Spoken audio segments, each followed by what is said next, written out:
Here on the GSMC Baseball Podcast, bringing you our fourth and final segment today, which is going to be talking about the injury to Nationals ace.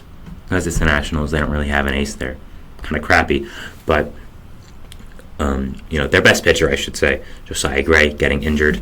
So news broke either a day or 2 days ago that he was scratched from his start with a elbow flexor strain, which sounds bad, and he was scratched from the start and ended up getting replaced and subsequently being put on the 15-day IL.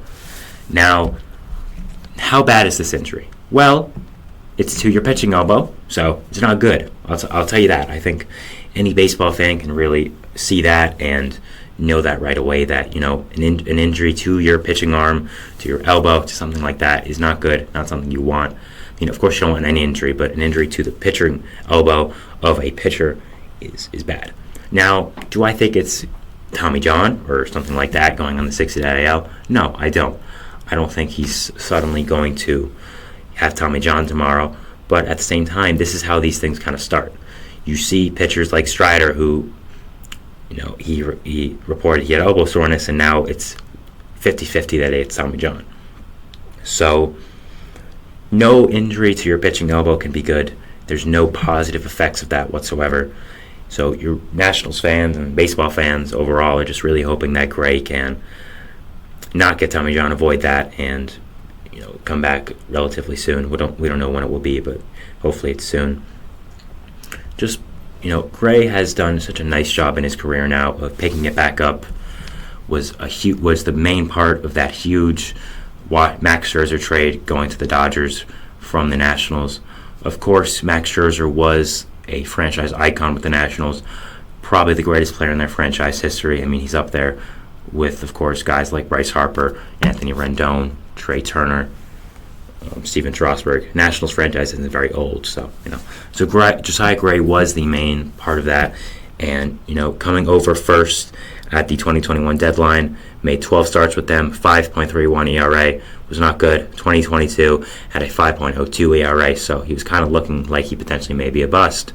And then in 2023, he put it all together, having a 3.91 ERA in 30 starting games started, was the Nationals All-Star, so was really nice to see him put it all together, finally become the Josiah Gray that we thought he could be back when he was a top prospect back with the Reds. So yeah, it was a really nice story to finally see a young player not just kind of become a bust and go back to oblivion, but put it all together, become a really, really solid MLB pitcher.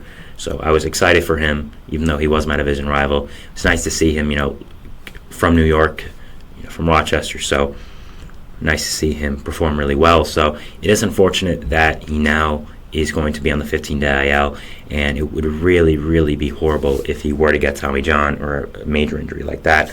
We just saw it with another star young pitcher like Yuri Perez, and it's of course horrible when any pitcher has Tommy John. I want to say that right away. Of course, we all know that.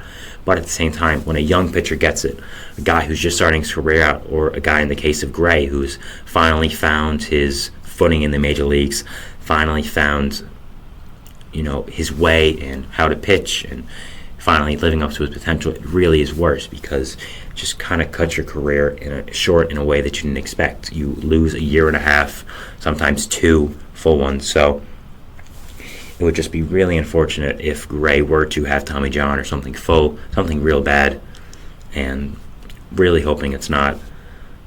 I mean, I had a whole segment on it a few days ago about pitching injuries and what's going on and my personal opinion on them. So it's happened again. It strikes again, the year of the pitching injuries. In 2023, we've had more Tommy John surgeries already than, I believe, the year 1990 alone. If I read that quote correctly, I'll try to find it again. But yeah, I mean, just it's awful what's going on right now with baseball and the pitching injuries, especially these young guys like a Josiah Gray, like a Yuri Perez, and you really need this to stop. Okay, sorry, I actually read it. It's worse than what I said. This is from Baseball Does Not Exist, one of the better baseball YouTubers on the platform. So if you love baseball, love my content, go check out him. He's great with the baseball videos. In 2023, there were more Tommy John surgeries amongst professional pitchers in the entire decade of the 1990s combined. The entire decade. That's crazy. That's crazy. And it's because of the reasons, in my opinion, as I said before.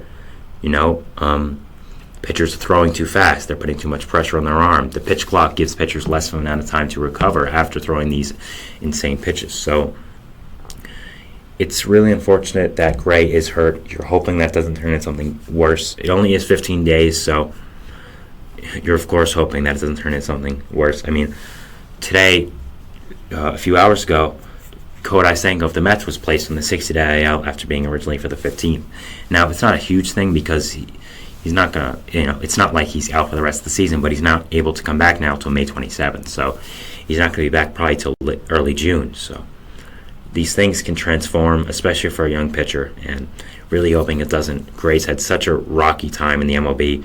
Finally found his footing. Was bad this year, yes, but was only starting out, and maybe he had the injury before. So you really want him to bounce back, recover, and just really play well and perform and pitch really, really nice. So that's what I'm hoping for the Nationals and Josiah Gray, hoping that he can perform again well and be really, really good. So, yeah. The impact, I just want to follow back with that. We're hoping for the best for Josiah Gray.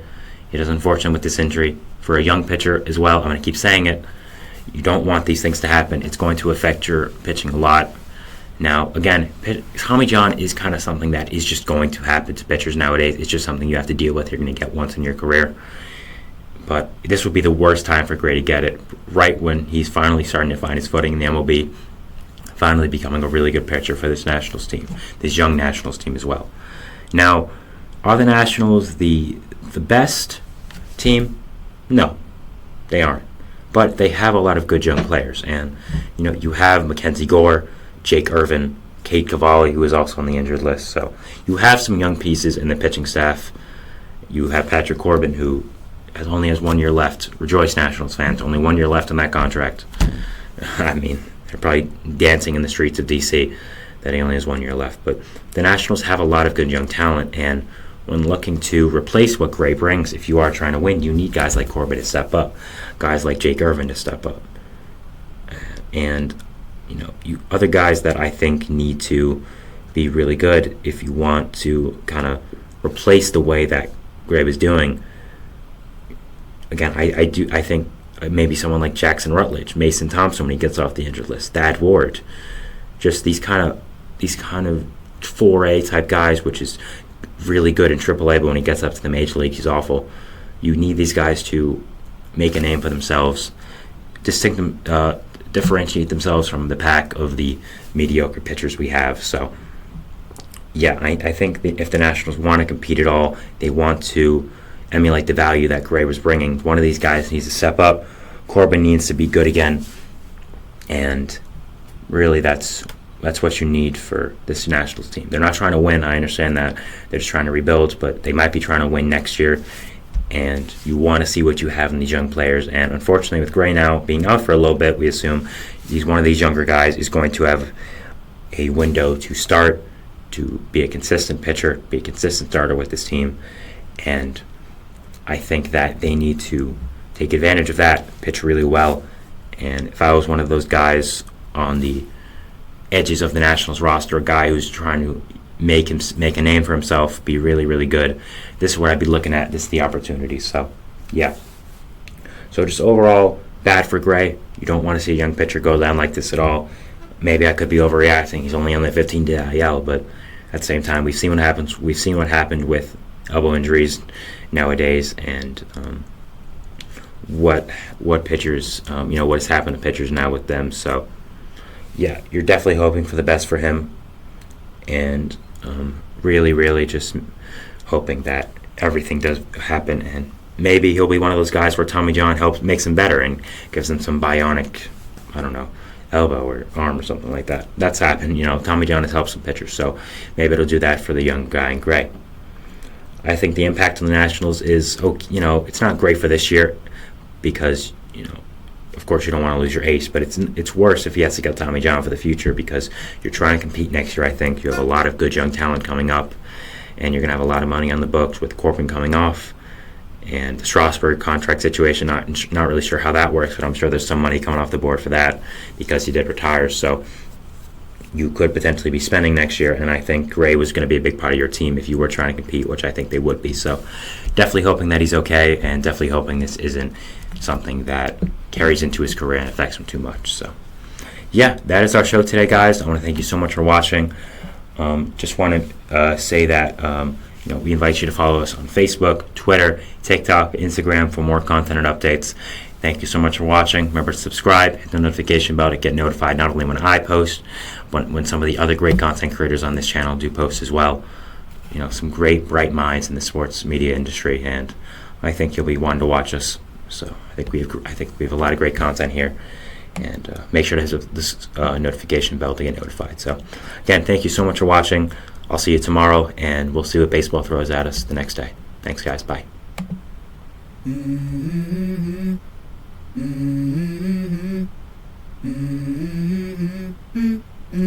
Let's go. I wake up to a little bit of drool on my pillow, feel like it's gonna be a bad day. Yeah, I'm tired of shit, and the coffee ain't hit yet. Damn, ain't that great. I don't wanna go.